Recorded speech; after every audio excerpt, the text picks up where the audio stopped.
Ketentuan pelamar dalam masa sangga adalah tidak dimaksudkan untuk mengubah kembali dokumen, ya. Jadi yang dokumen dulu sudah terupload, nih, ini tidak diperbarui, tapi cukup disanggah saja ya, bahwasanya dokumen tersebut benar, gitu, nih.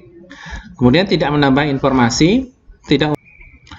Assalamualaikum warahmatullahi wabarakatuh. Selamat siang Sobat Versa semua. Jumpa lagi dengan saya di Manga Versa Channel, edukasi dan informasi. Oke, Sobat Versa semua, kali ini saya akan membahas tentang salah satu pengumuman yang telah diedarkan oleh Kementerian Agama ya, terkait tentang hasil seleksi administrasi calon pegawai pemerintah dengan perjanjian kerja atau yang sering kita sebut dengan CP3K ya, di Kementerian Agama tentunya ya, dimana edaran ini sudah diedarkan per tanggal 15 Januari 2023 ya. Kira-kira isinya yang penting itu apa saja ya. Tapi sebelum saya mulai videonya, bagi teman-teman semua yang baru menemukan channel ini, jangan lupa klik like, share, komen, dan subscribe untuk mendukung berkembangnya channel ini. Jangan lupa juga untuk mengaktifkan notifikasi loncengnya agar teman-teman semua tidak ketinggalan informasi. Oke, kita mulai saja teman-teman semua. Oke, ini adalah edaran resmi yang sudah diedarkan per tanggal 15 Januari kemarin, di mana untuk pengumuman ini dengan nomor P/0194/SC/B titik 11.1.2.KP.01/01/2023 tentang hasil seleksi administrasi calon pegawai pemerintah dengan perjanjian kerja atau CP3K di bawah naungan Kementerian Agama Republik Indonesia tahun anggaran 2022.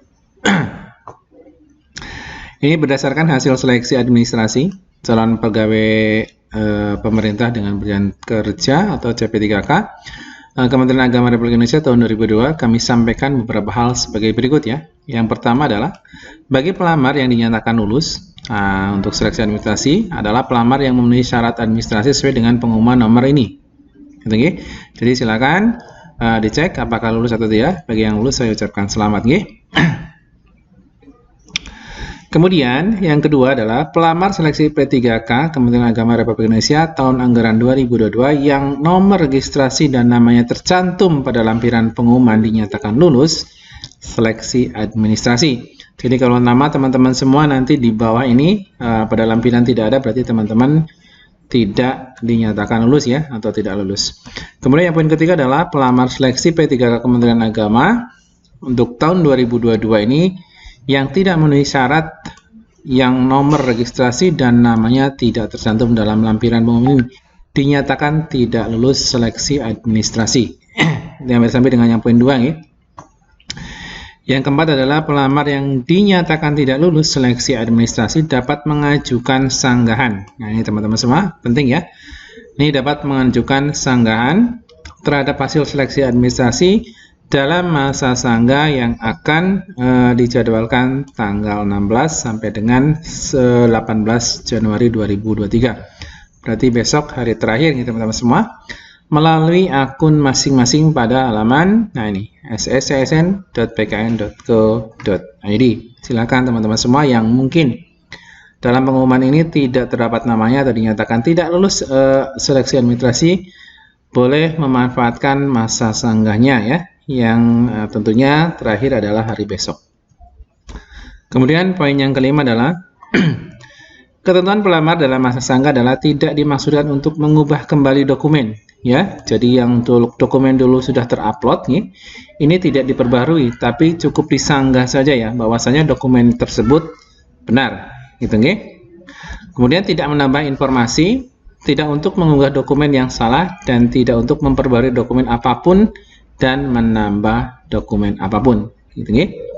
Kemudian yang keenam adalah panitia seleksi P3K dapat menerima atau menolak alasan sanggah yang diajukan pelamar setelah dilakukan verifikasi kembali terhadap kesesuaian persyaratan dengan dokumen yang diunggah pelamar, dan hasil sanggah akan diumumkan pada tanggal 26 Januari 2023. Kemudian poin yang ketujuh, pelamar yang dinyatakan lulus. Nah ini saya ucapkan selamat ya. Pelamar yang dinyatakan lulus seleksi administrasi berhak untuk mengikuti seleksi kompetensi Dan pelamar yang tidak lulus ini tidak berhak mengikuti seleksi kompetensi. Jadi yang tidak lulus ini berhenti sampai di sini ya, sampai pengumuman ini.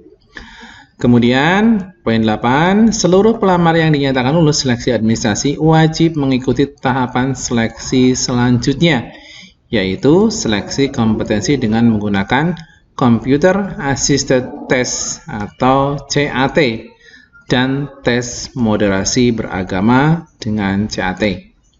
Kemudian yang selanjutnya, kartu tanda peserta ujian dapat dicetak oleh pelamar yang telah dinyatakan lulus seleksi melalui laman sscsn.bkn.go.id. Tentunya setelah hasil sanggah diumumkan. Kemudian poin 10 adalah waktu, lokasi, dan ketentuan pelaksanaan seleksi kompetensi dengan CAT akan diumumkan kemudian di laman https://kemendikbud.go.id. Kemudian seluruh pelamar wajib mematuhi dan mengikuti seluruh ketentuan. Ini tentunya hal yang umum ya teman-teman semua. Kemudian poin yang 12, apabila pelamar terbukti memberikan data yang tidak sesuai dengan fakta atau ketentuan atau melakukan manipulasi data, maka kelulusan yang bersangkutan dinyatakan batal dan atau pelamar diberhentikan sebagai P3K. Oke. Kemudian keputusan panitia bersifat final, mengikat dan tidak dapat diganggu. Kemudian poin 14, seluruh proses pelaksanaan seleksi calon P3K Kementerian Agama tidak dipungut biaya apapun. Kelulusan pelamar ditentukan oleh kemampuan dan kompetensi pelamar. Kemudian yang poin 15, dihimbau kepada seluruh pelamar C P3K Kementerian Agama agar tidak mempercayai apabila ada orang atau pihak tertentu atau dalam hal ini calon yang menjanjikan dapat membantu kelulusan dalam setiap tahapan seleksi dengan keharusan menyediakan sejumlah uang atau dalam bentuk apapun.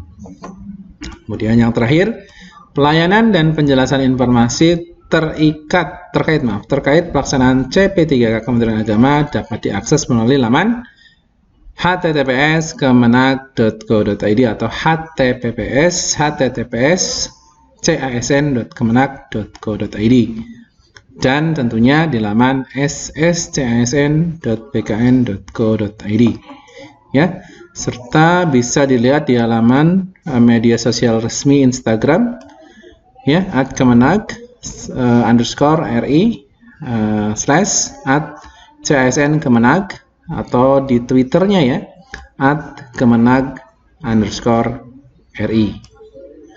Kemudian di sini di bawah ini adalah lampiran nama-nama yang sudah dinyatakan lolos CP3K Kementerian Agama. Ini beliau yang pertama adalah Abdullah. Ini sebagai guru ahli pertama analisis hukum. Nah ini kalau saya baca mungkin tidak akan terbaca semua ya. Silakan nanti untuk filenya bisa di-download di kolom deskripsi.